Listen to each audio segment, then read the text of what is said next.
This is Legacy Engines, and I spend way too much time thinking about the engines that changed history forever.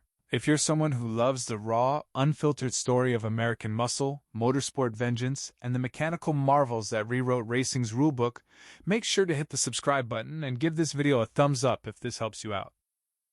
June 19th, 1966. Dawn breaks over Le Mans. 3 Ford GT40s streak across the finish line. 1, 2, 3. A crushing, humiliating defeat for Enzo Ferrari on motorsport's most sacred ground. Hollywood painted heroes, sure, but they buried the real beast in the belly of those winning cars. Forget the fairy tale version. This is the story of raw American vengeance, forged in the white-hot fury of a personal insult. It's the story of a secret weapon born not just to win, but to annihilate. A cast-iron monster so heavy that Ford's own legendary driver Ken Miles spat its nickname with open contempt. The 427 side Oiler. Conceived not in glory, but in the bitter ashes of Enzo Ferrari's betrayal. Here's the thing. Just 3 years before that finish line sweep, Henry Ford II thought he had Ferrari in his pocket. Champagne was literally chilling. Contracts were being reviewed. Then came the telegram. Enzo Ferrari, in what can only be described as the most expensive ego play in motorsport history, pulled the plug. And he didn't stop there. He called Henry Ford II a fat tractor salesman. Let that sink in. The most powerful man in American automotive manufacturing, publicly humiliated by an Italian sports car builder. The boardrooms at Dearborn went quiet. Then they went absolutely nuclear. Ford's revenge plan was simple in concept and brutal in execution. Annihilate Ferrari at Le Mans. But here's what most people don't realize. Ford's engines at that point were essentially time bombs strapped to a race car chassis. At the 1964 race, every single GT40 blew up by hour 9. Every one. The New York Times didn't hold back either. The headline practically wrote itself. Ford's tractors belong in cornfields. It was devastating. And it was deserved. Now you might be thinking, okay, so Ford had a rough race. Big deal. Teams bounce back all the time. But this wasn't just about losing a race. Ford had publicly staked its corporate identity, its engineering reputation, and Henry Ford II's personal legacy on beating Ferrari. Each failure wasn't just mechanical. It was a headline. It was a board meeting. It was a shareholder question that nobody had a clean answer to. Enter Bill Innes. Ford's quiet genius. His mission was as clear as it was nearly impossible. Redesign the FE block to survive 24 hours of sustained, screaming, brutal operation at 7,000 revolutions per minute. Working inside Ford's Dearborn Skunk Works, Innes scrapped the standard top Oiler design entirely. His solution was radical. A secret oil gallery drilled along the block's left side, feeding the crankshaft first, before anything else got a drop of pressure. Mechanics dubbed it the side Oiler, and it was so unconventional, so expensive, and so labor-intensive that Ford's own executives nearly killed it before it ever turned a revolution. The reason? Cost. Each block required over 200 hours of hand machining. Innes fought back with the kind of conviction that only someone who genuinely believes they're building something historic can muster. His message to the suits was simple. If you want to beat Ferrari, you bleed for it. Look, the early tests were catastrophic.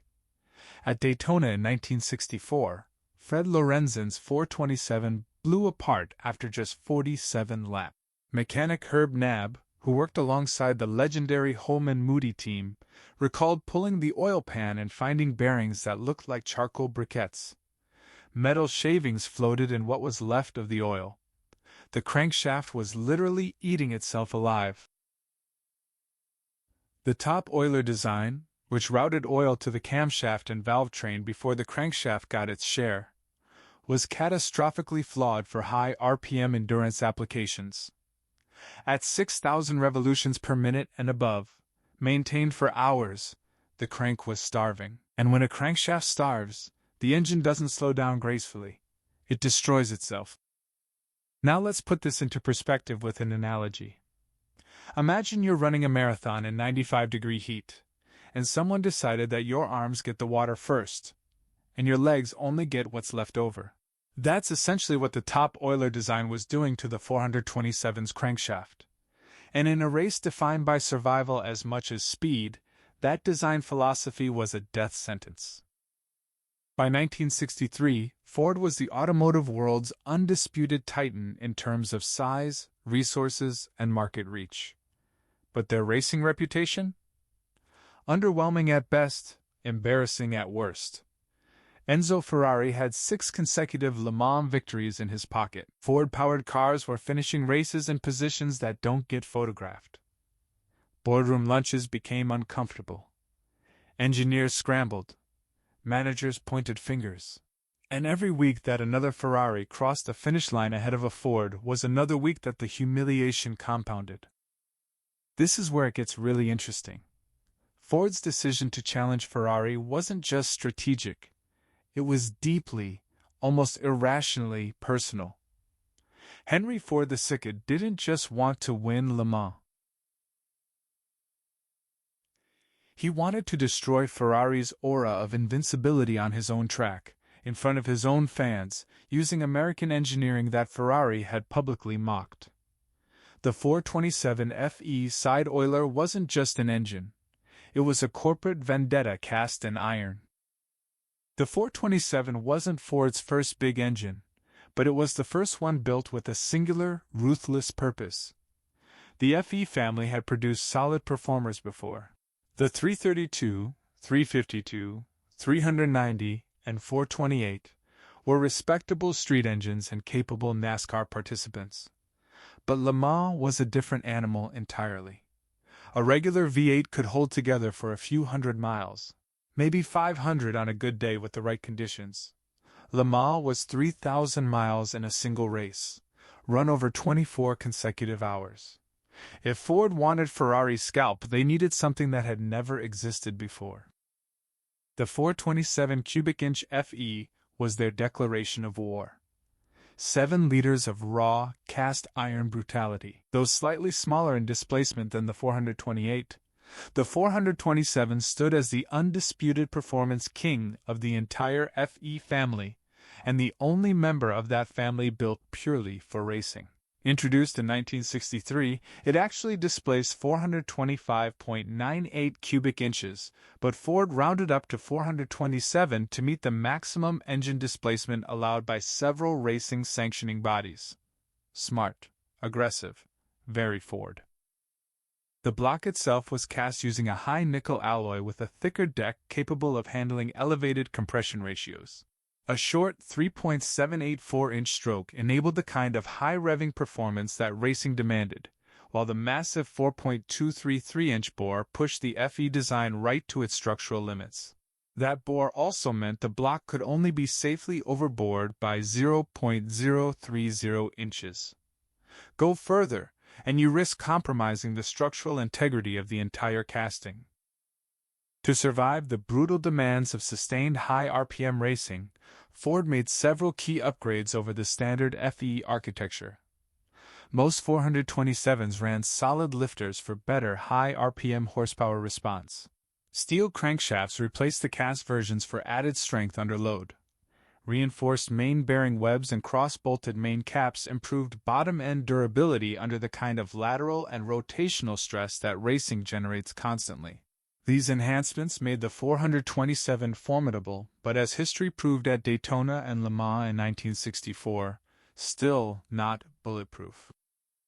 The weak link revealed itself in the cruelest possible way: on the racetrack, in front of cameras, in front of Ferrari. During extended runs above 6,000 revolutions per minute, the crankshaft and main bearings suffered from insufficient oil pressure, leading to catastrophic bottom-end failures. Engineers traced it directly back to the oiling system.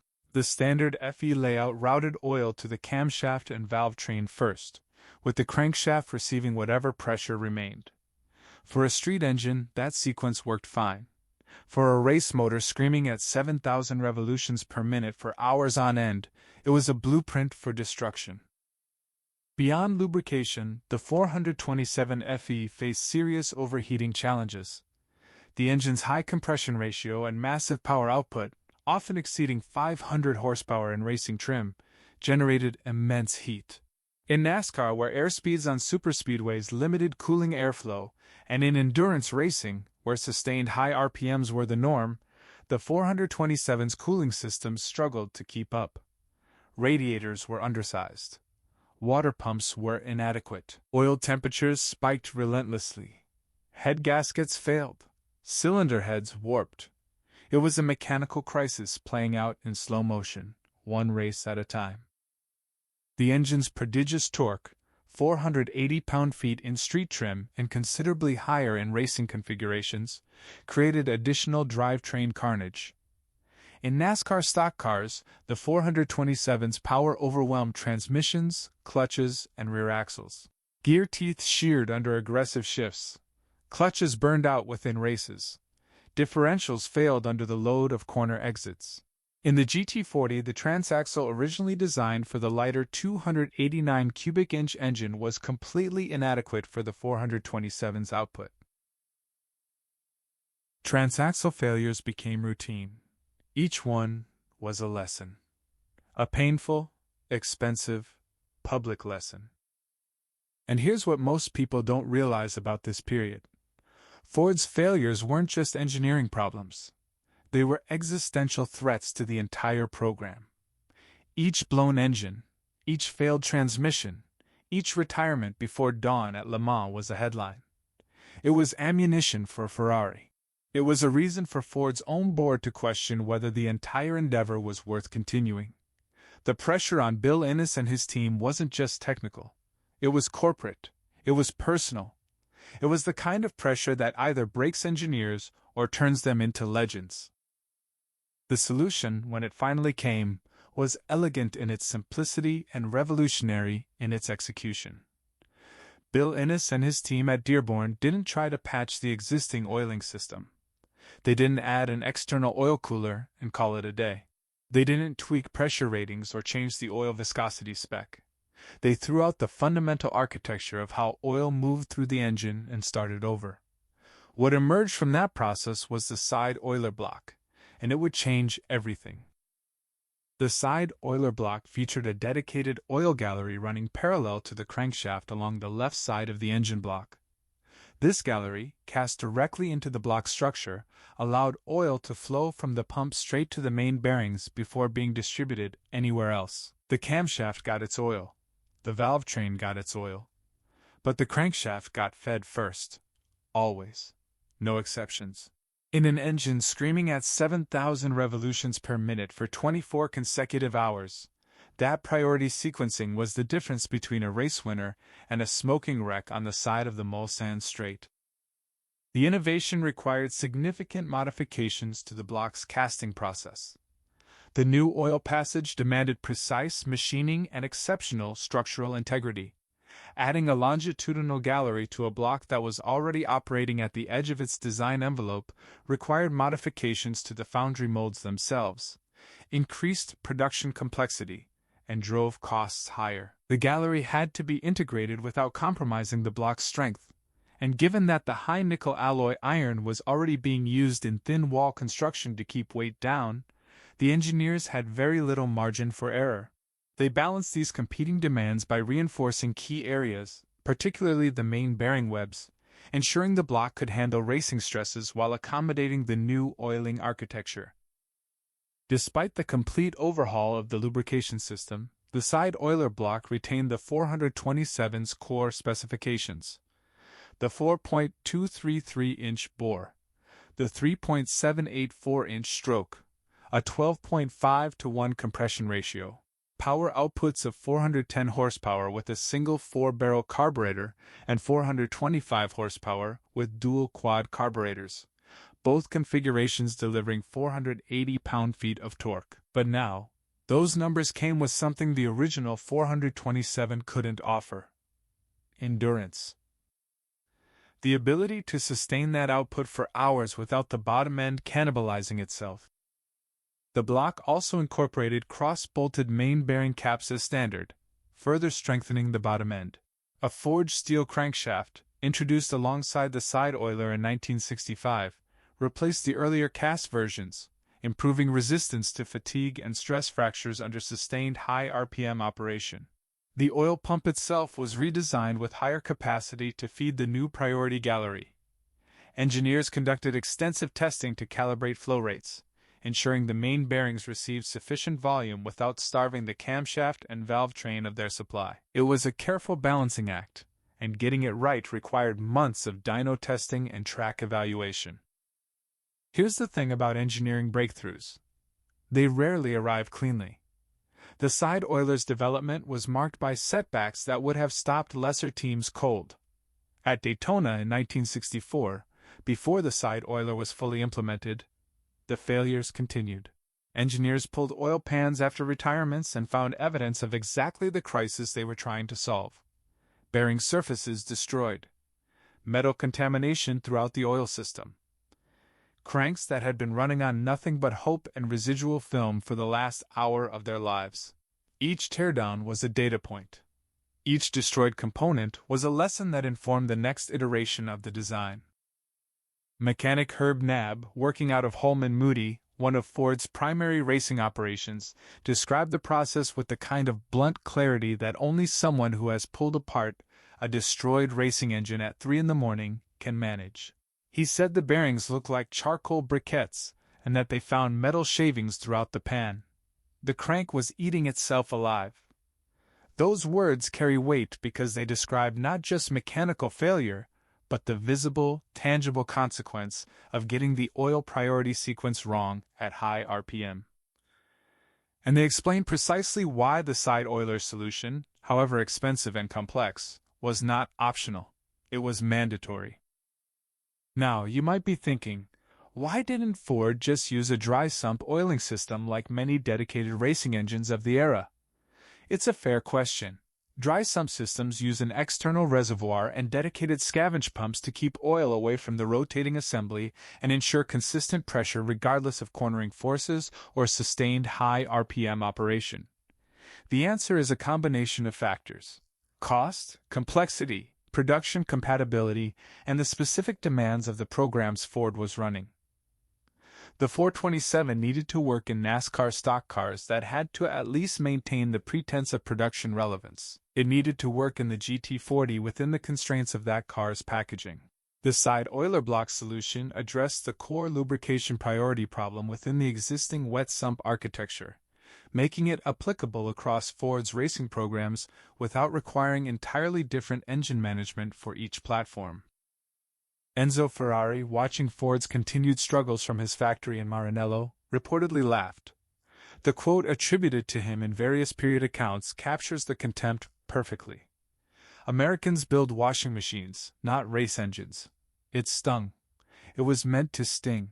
And it did exactly what it was designed to do, which was make the engineers in Dearborn work harder, sleep less, and care more about solving the problem than about anything else in their professional lives.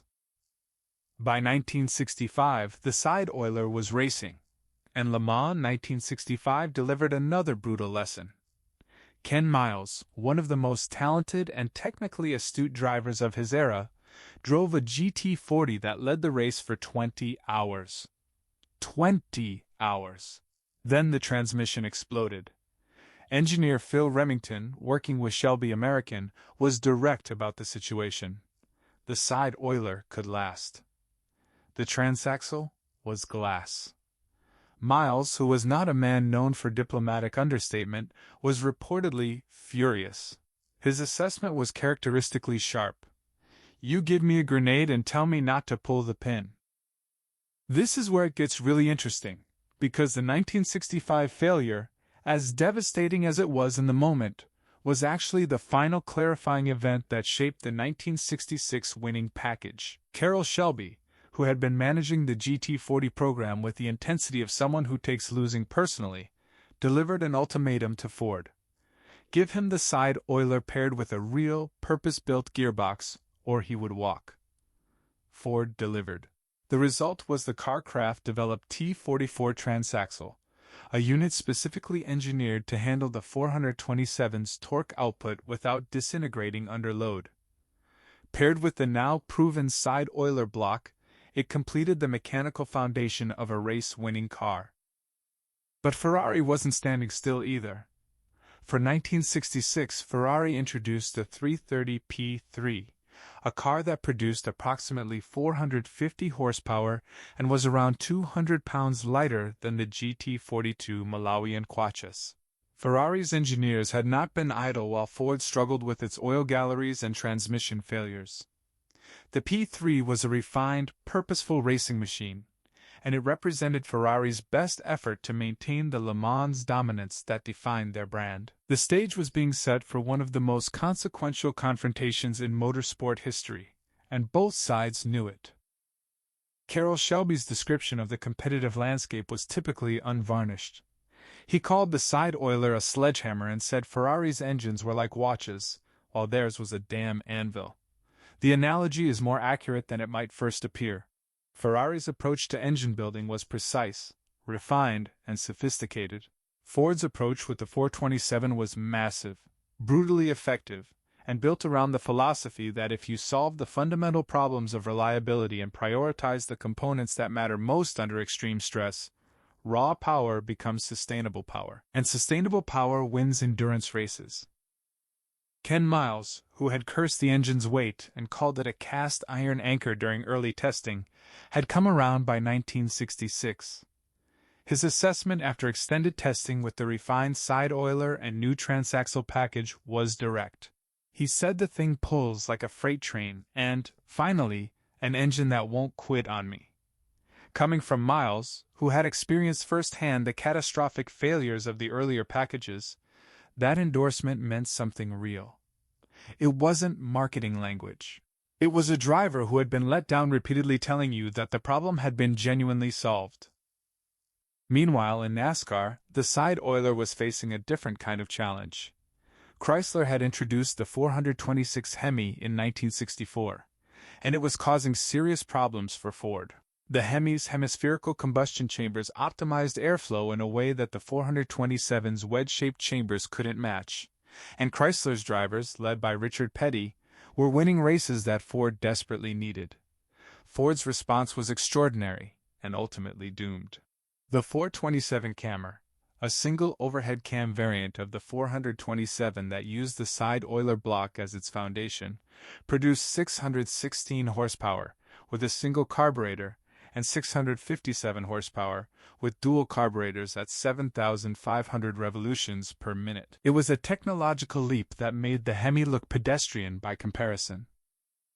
NASCAR banned it. The official reason involved the engine's complexity and competitive advantage. The real story, as Bill France Sr. later acknowledged, involved significant pressure from Chrysler.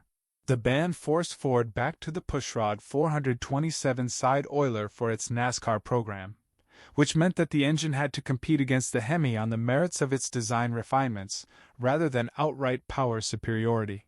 The side oiler's improved reliability and the development work done by Holman Moody gave Ford teams a fighting chance, but the camera ban remained one of the more controversial regulatory decisions of the era.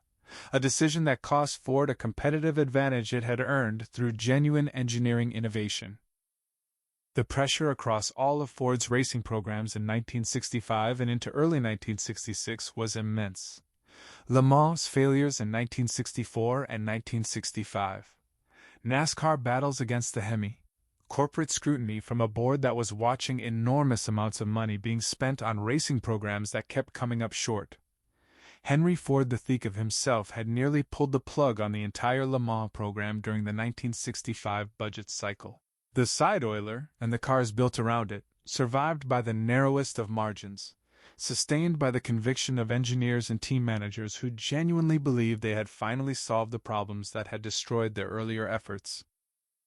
That conviction was about to be proven correct in the most dramatic way possible, on the longest, most demanding racetrack in the world, in front of the largest motorsport audience of the era, against the team that had humiliated Ford with a broken deal, and a casually delivered insult about tractor salesmen. Everything that had come before, every destroyed bearing, every exploded transmission, every overnight teardown and emergency rebuild, had been preparation for one day in June 1966. June 19th, 1966. The sun had barely cleared the horizon over the French countryside when the significance of what was about to happen began to settle over the pit lane at Le Mans. 3 Ford GT40 Mk2s, each powered by a 427-side oiler, running in anger for the first time on this stage, with everything properly sorted, lined up against Ferrari's best effort. The 330 P3s were beautiful machines, sophisticated, lightweight, and driven by some of the finest talent in European motorsport. Ferrari's team carried the quiet confidence of a dynasty. 6 consecutive Le Mans victories had a way of doing that to an organization. They had won this race so many times that losing had become genuinely difficult for them to conceptualize. Ford's team carried something different. They carried the memory of 1964, when every GT40 was dead before dawn. They carried 1965, when Miles led for 20 hours and watched the transmission turn itself into shrapnel. They carried the weight of every destroyed bearing, every emergency teardown, every corporate threat to shut the program down, and every public insult from Maranello. That weight, rather than crushing them, had compressed itself into something harder and more purposeful. They were not there to race Ferrari.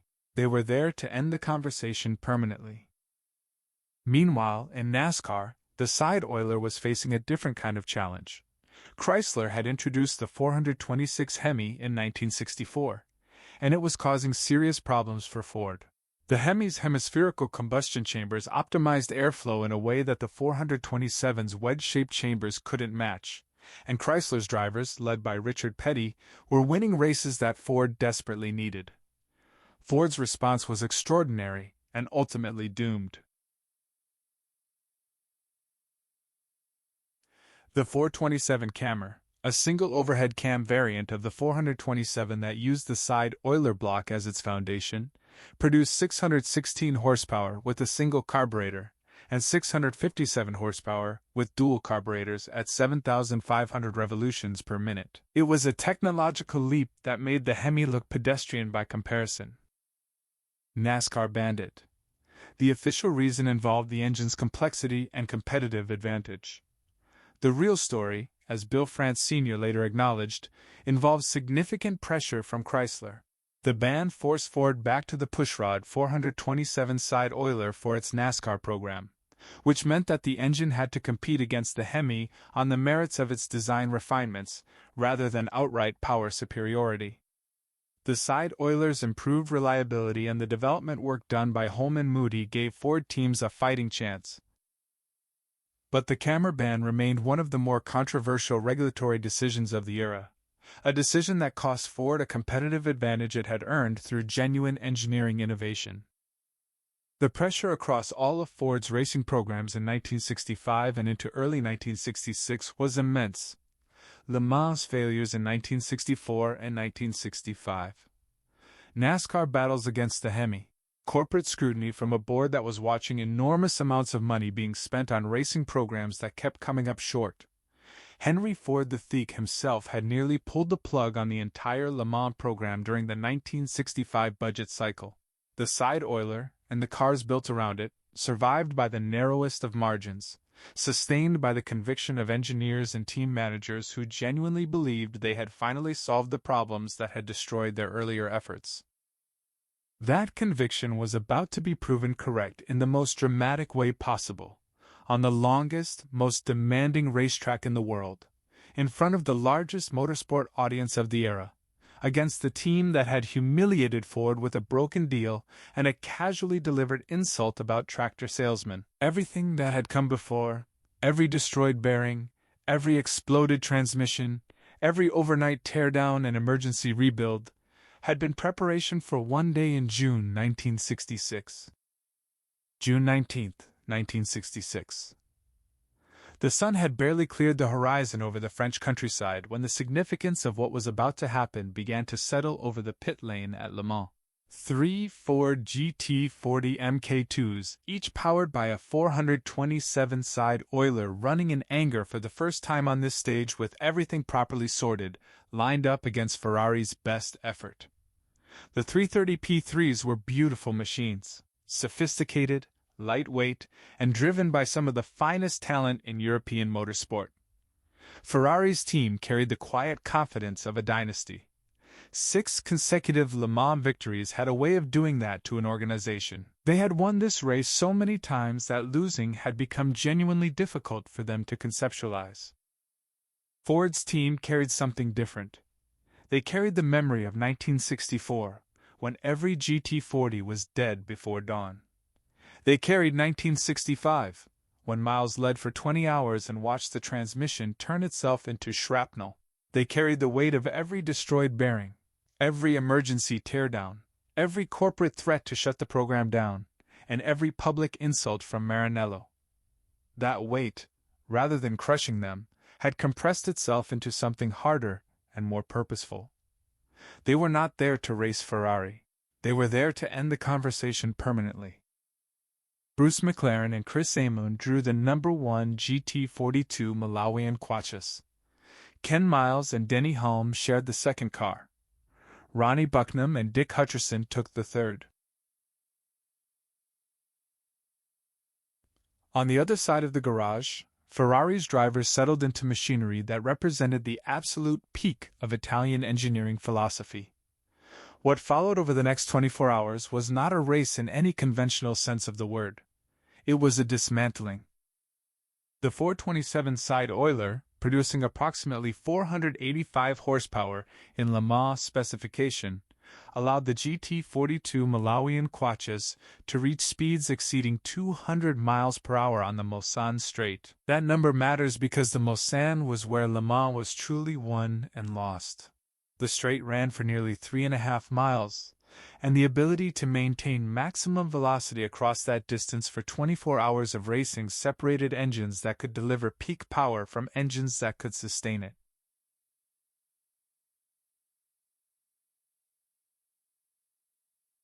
The side oiler's redesigned lubrication system, with its priority gallery feeding the crankshaft first, meant that sustained high RPM operation no longer threatened the bottom end with destruction. The engine that had eaten its own bearings at Daytona in 1964 had been fundamentally reimagined, and the reimagined version was essentially indestructible under race conditions. Here's what most people don't realize about the 1966 Sierra Leonean Leons man's result. The 3 GT40 MK2s didn't just win the race. They covered over 3,000 miles without a single engine failure across the entire Ford fleet. Not one. After 2 years of catastrophic mechanical attrition, after every engineering nightmare that the FE block had produced at its worst, the side oiler ran for 24 consecutive hours at racing speeds and emerged without a significant mechanical problem. Ferrari's 330 P3s, meanwhile, did not finish. All 3 retired. The cars that Ferrari had developed specifically to maintain their Le Mans dominance were parked before the checkered flag, while the cars they had publicly mocked were running 1, 2, 3 across the finish line. The McLaren and Amon car took the checkered flag. Miles and Hulme finished second. Bucknam and Hutcherson completed the sweep in third position. The image of 3 Ford GT40 MK2s crossing the line together is one of the most recognizable photographs in motorsport history, and it represents something that goes well beyond racing results.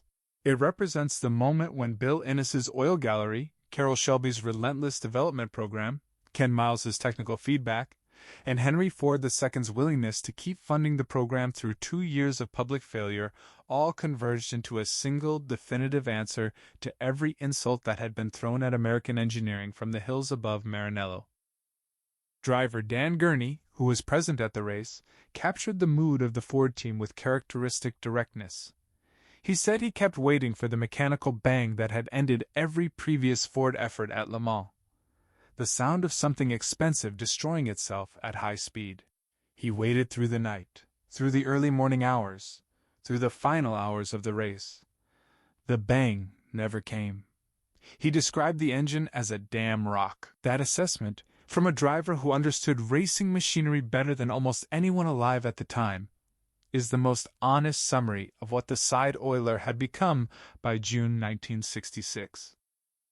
Look, the Le Mans victory was the headline, but the side oiler's racing career extended across multiple disciplines with results that confirmed this wasn't a one-race wonder.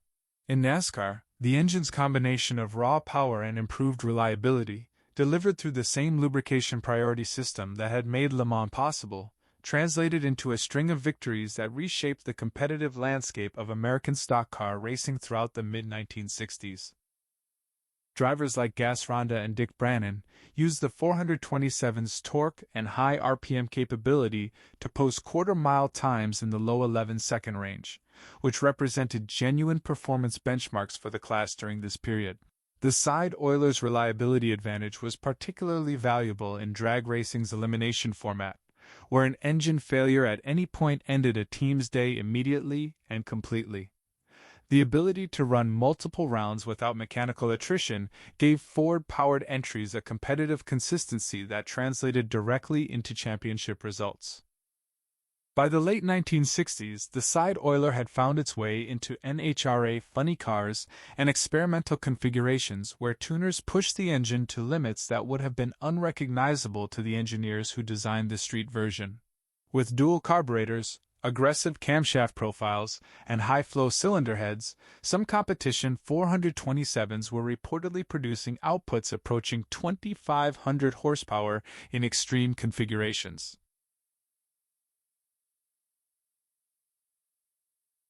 The side oiler's lubrication priority system allowed it to handle these extraordinary tunes better than the top oiler predecessor, though the mechanical stress of drag racing at those power levels required frequent rebuilds.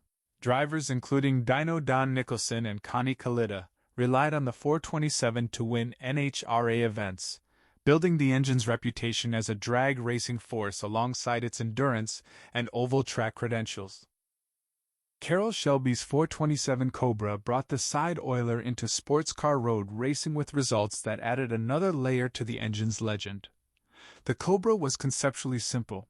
Take a lightweight British roadster with an AC chassis, install the most powerful American engine available, and point it at whatever the competition brought to the track. The side oiler, producing around 425 horsepower in street trim and over 500 in full racing specification, was the engine that made the concept work at the highest level.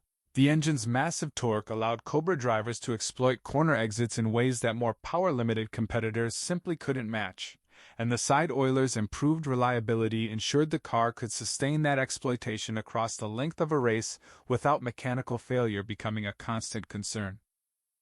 In 1965 and 1966, the 427 Cobra won multiple Sports Car Club of America events, including the A Production Championship. Drivers like Bob Bondurant and Dave McDonald showcased the car's ability to outrun and outlast competition, including Corvettes and Jaguars. Cars that were genuinely quick, but that couldn't match the combination of the 427's power, the Cobra's lightweight, and the side oiler's endurance. The Cobra's racing success was commercially significant as well, because it translated directly into demand for the road-going version among buyers who wanted a connection to that racing heritage.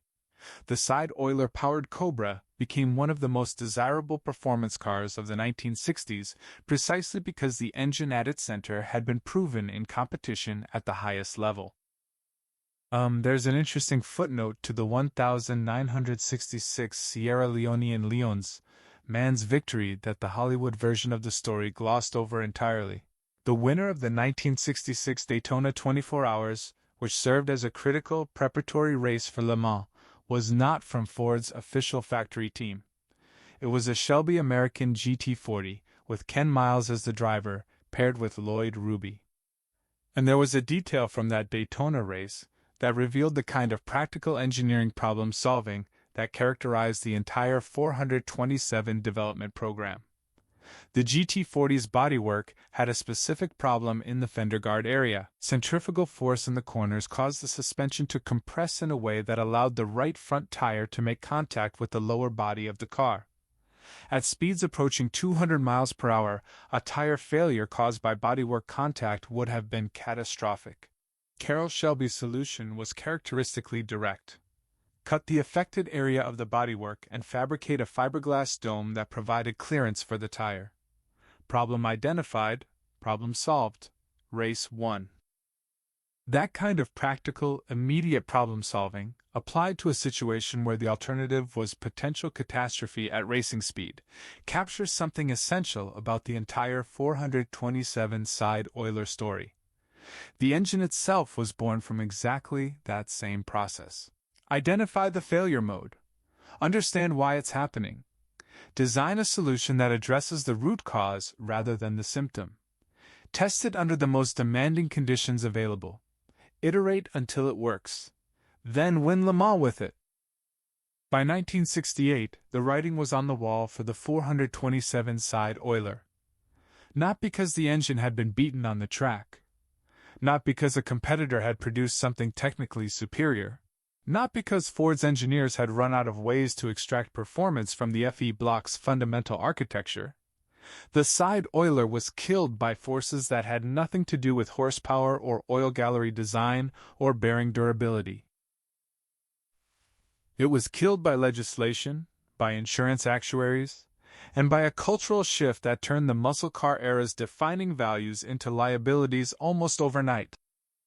The Clean Air Act, combined with tightening emissions regulations that accelerated through the late 1960s and culminated in the landmark 1970 legislation, forced every American automaker to fundamentally reconsider what their engines were designed to do. High compression ratios, which were essential to the 427's power output, required high-octane fuel and produced exhaust emissions that the new regulatory framework simply would not tolerate.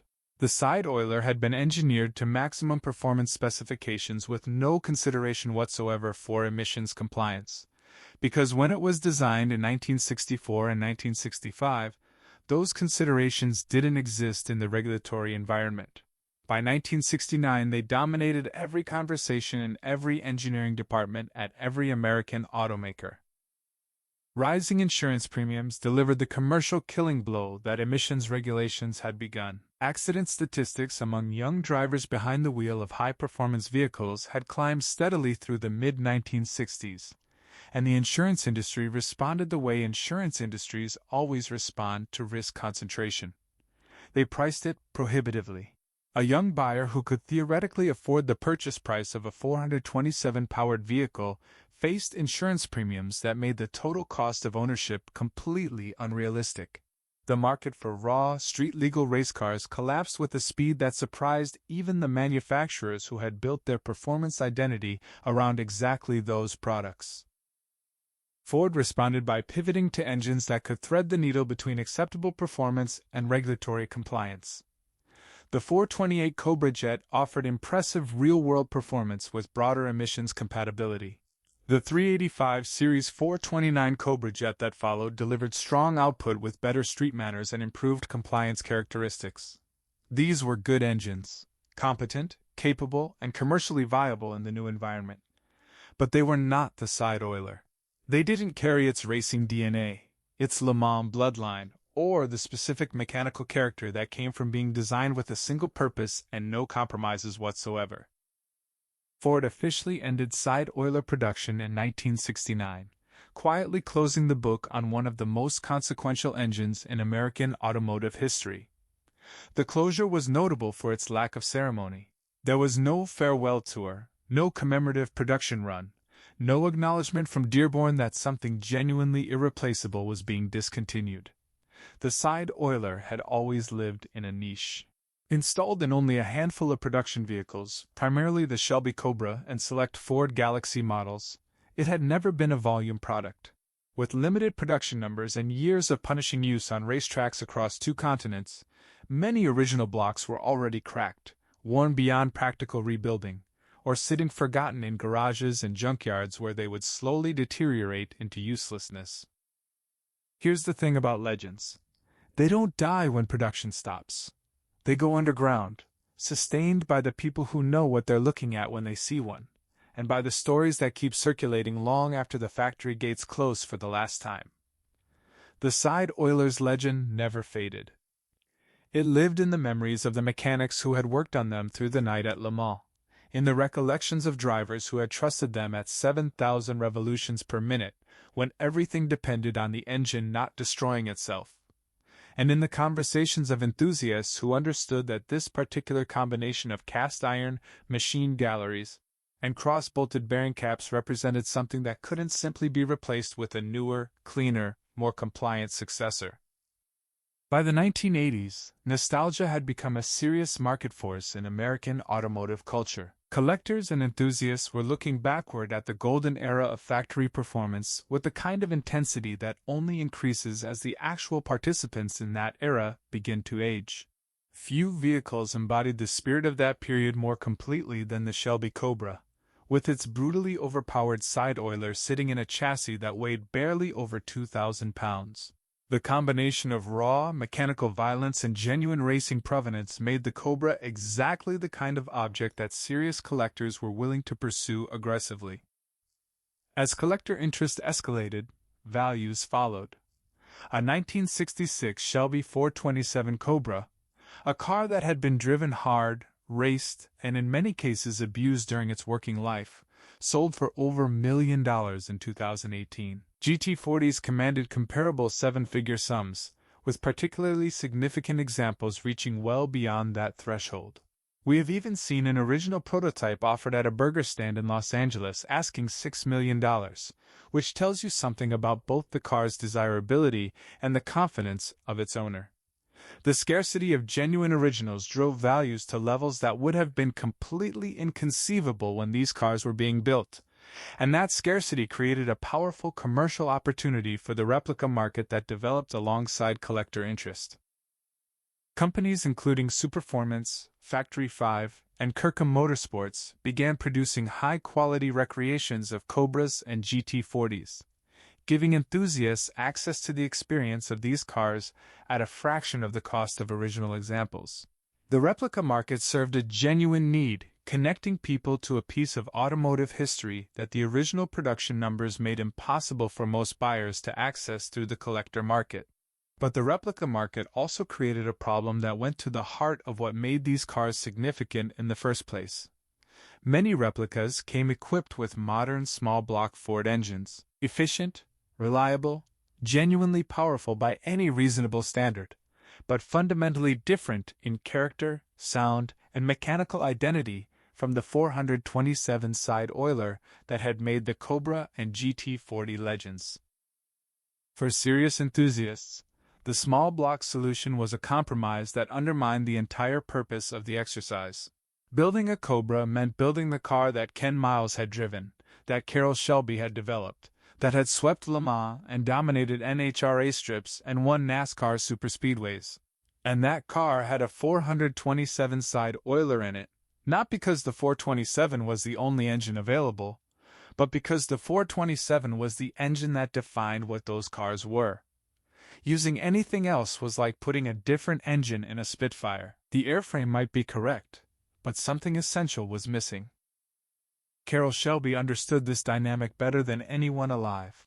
In the late 1980s, as the replica market was expanding and the appetite for Cobra ownership was clearly significant, Shelby saw an opportunity to do something more meaningful than licensing his name to a recreation business. He launched the Continuation Cobra program, an effort to build real Cobras using modern production techniques while maintaining direct lineage to the original cars through CSX serial numbers that continued sequentially from the last number assigned in the 1960s. These were not kit cars. They were not replicas in the sense that the broader market used that term. They were Shelby Cobras, carrying Shelby's personal authorization and the serial number sequence that connected them unambiguously to the original production run. But there was one problem that the continuation program could not solve through enthusiasm or authenticity alone. The 427 side oiler was gone.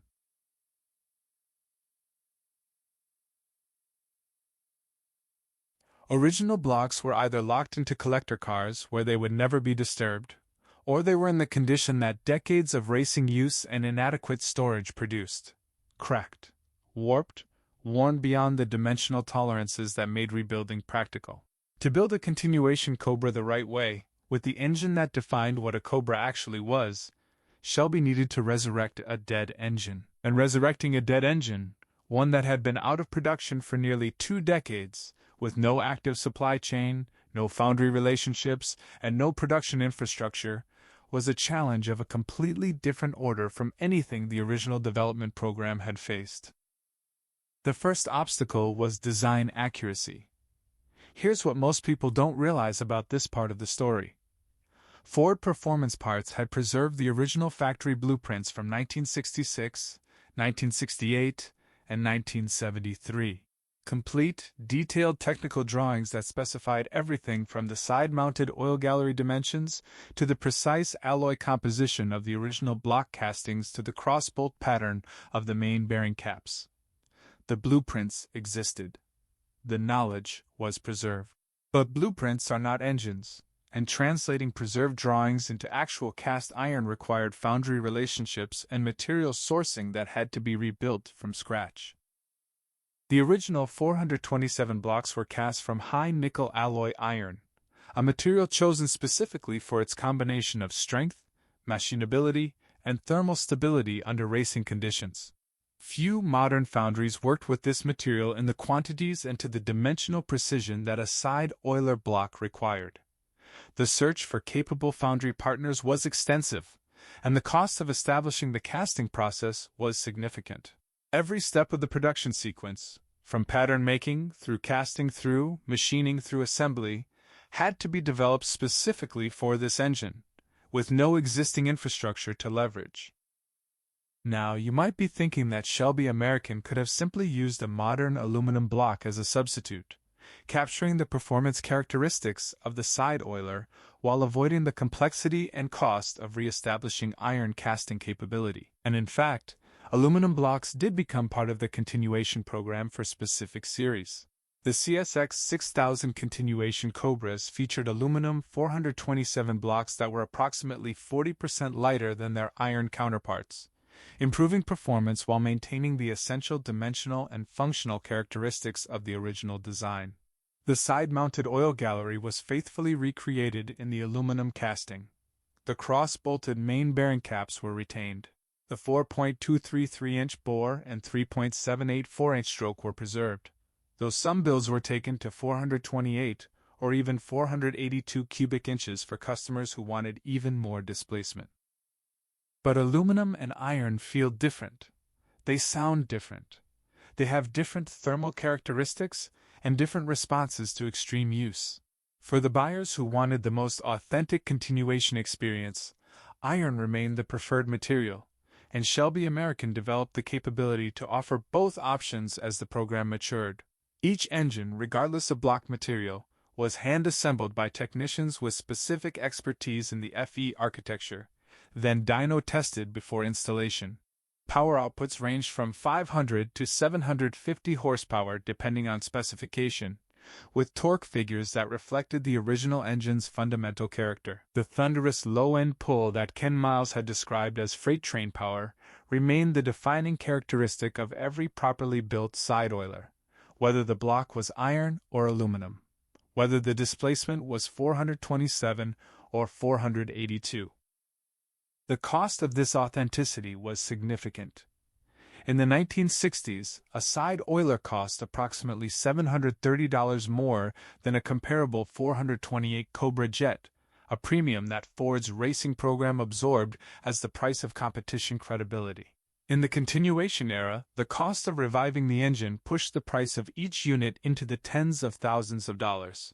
Custom cast blocks, forged crankshafts, billet internals, and aluminum cylinder heads all contributed to a build that only a specific segment of the enthusiast market could realistically absorb. Continuation Cobras with properly specified side oilers commanded prices ranging from $120,000 to $175,000, depending on options and configuration, far above the $50,000 to $100,000 range of the broader replica market. Some continuation examples, particularly low-mileage cars with aluminum 427 installations, have subsequently crossed the $1 million threshold at auction, demonstrating that the combination of Shelby's authorization and the correct engine created something that the market valued at an entirely different level from even the best replicas. In 2014, Shelby American marked the 50th anniversary of the 427 Cobra with a limited production run of 50 continuation cars, each powered by a revived side oiler built to original specifications with modern refinements. The anniversary run sold out, confirming that the appetite for authentic side oiler-powered Cobras remained robust even half a century after the engine's original development. Each car in the anniversary series was a direct connection to the program that Bill Innes had fought to keep alive in Dearborn, that Carroll Shelby had demanded from Ford as the price of his continued involvement, and that Ken Miles had finally praised after years of watching earlier versions destroy themselves at the worst possible moments. This is where it gets really interesting, because the side oiler's revival had effects that extended well beyond the continuation Cobra program. The engine's return demonstrated something important about the relationship between engineering heritage and contemporary performance culture. The side oiler wasn't just nostalgically significant. Its fundamental design philosophy, priority lubrication to the components that matter most under extreme stress, big-bore short-stroke architecture for high RPM capability, and robust bottom-end construction as the foundation of everything else, influenced the thinking of performance engine builders across the industry. Ford's 427 crate motors, offered through Ford Performance Parts for enthusiast and racing applications, drew directly on the FE's legacy. The philosophy that an engine must be reliable before it can be fast, that solving the lubrication problem was more important than adding another carburetor, remained as relevant to modern performance engine design as it had been when Bill Innes drilled his first experimental oil gallery in a Dearborn machine shop in 1964. The darkest secret in the entire 427 side oiler story isn't the NASCAR ban. It isn't Ferrari's telegram. It isn't even the decision to discontinue production in 1969. The darkest secret is that Ford's own board nearly killed the program in 1965, before the side oiler ever got its chance to prove what it was capable of doing. Budget reviews had identified the Le Mans program as an expensive, publicly embarrassing drain on corporate resources. 2 years of catastrophic failures, covered extensively by a press that was not sympathetic to Ford's ambitions, had created serious internal opposition to continuing. Henry Ford II held the line. Barely. Here's what most people don't realize about that moment. If the board had prevailed, if the budget had been cut and the program shut down before the 1966 race, the side oiler would have died as a failed experiment rather than living as a legend. The oil gallery that Bill Innes fought to develop, the cross-bolted bearing caps, the priority lubrication system that made 24 hours at Le Mans survivable, all of it would have been footnotes in an engineering journal, rather than the mechanical foundation of one of motorsport's defining victories. History turns on smaller hinges than most people appreciate. The mysteries that remain around the side oiler are as compelling as the documented history. Bill France Sr. admitted, years after the fact, that the camera ban came under Chrysler pressure. A 657 horsepower side oiler-based NASCAR program, running without regulatory interference, would almost certainly have ended the Hemi's competitive relevance permanently. What that would have meant for NASCAR's competitive narrative through the late 1960s is genuinely unknowable, but the engine that could have answered that question was ruled out of bounds before it got the chance. In 2014, Shelby American marked the 50th anniversary of the 427 Cobra with a limited production run of 50 continuation cars, each powered by a revived side oiler built to original specifications with modern refinements. The anniversary run sold out, confirming that the appetite for authentic side oiler-powered Cobras remained robust even half a century after the engine's original development. Each car in the anniversary series was a direct connection to the program that Bill Innes had fought to keep alive in Dearborn, that Carroll Shelby had demanded from Ford as the price of his continued involvement, and that Ken Miles had finally praised after years of watching earlier versions destroy themselves at the worst possible moments. This is where it gets really interesting, because the side oiler's revival had effects that extended well beyond the continuation Cobra program. The engine's return demonstrated something important about the relationship between engineering heritage and contemporary performance culture. The side oiler wasn't just nostalgically significant. Its fundamental design philosophy, priority lubrication to the components that matter most under extreme stress, big-bore short-stroke architecture for high RPM capability, and robust bottom-end construction as the foundation of everything else, influenced the thinking of performance engine builders across the industry. Ford's 427 crate motors, offered through Ford Performance Parts for enthusiast and racing applications, drew directly on the FE's legacy. The philosophy that an engine must be reliable before it can be fast, that solving the lubrication problem was more important than adding another carburetor, remained as relevant to modern performance engine design as it had been when Bill Ince drilled his first experimental oil gallery in a Dearborn machine shop in 1964. The darkest secret in the entire 427 side oiler story isn't the NASCAR ban. It isn't Ferrari's telegram. It isn't even the decision to discontinue production in 1969.